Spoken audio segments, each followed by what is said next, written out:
With Principle 1, relevant loads under our belt, let's sink our teeth into sunk cost.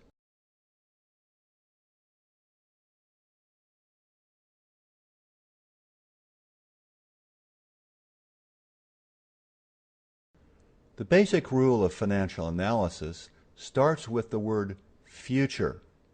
That implies any past cost should not be included in a financial decision.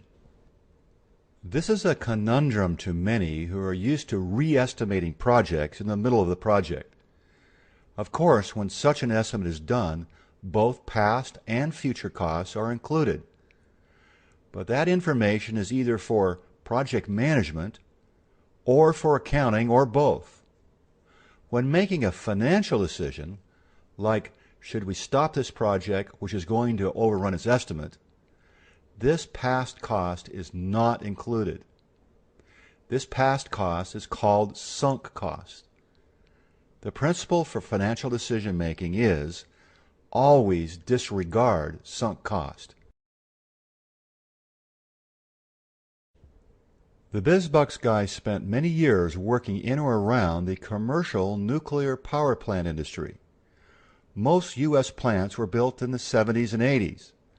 Most had horrible cost overruns because of increased inflation and a spike in regulations.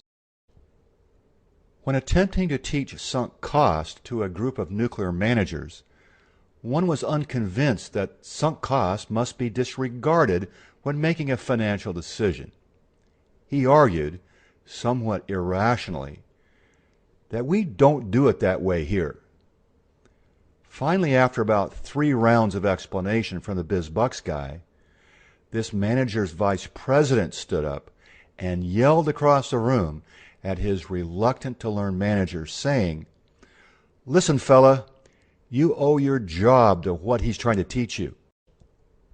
After settling his manager down, the VP continued, "When we were about half done with building this plant many years ago, a re-estimate showed the cost estimate was about 3 times the original estimate.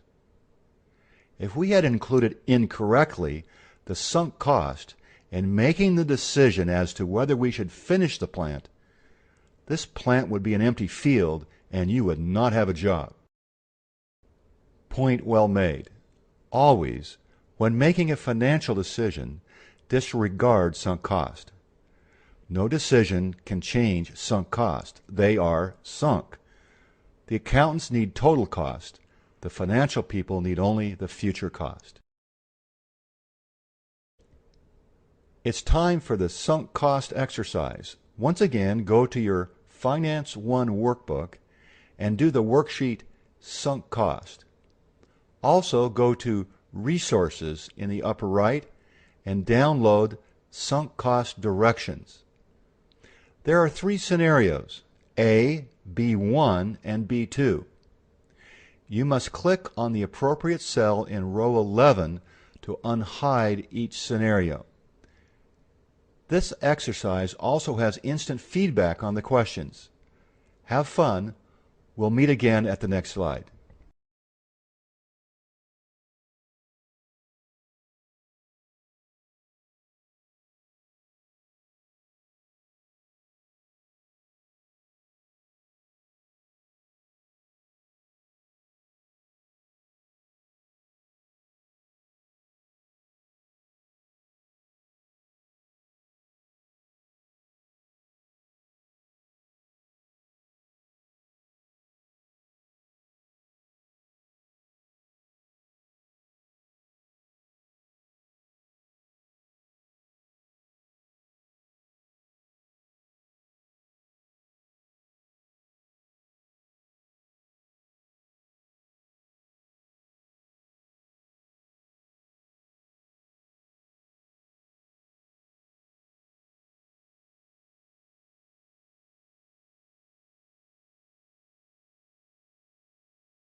With your new understanding of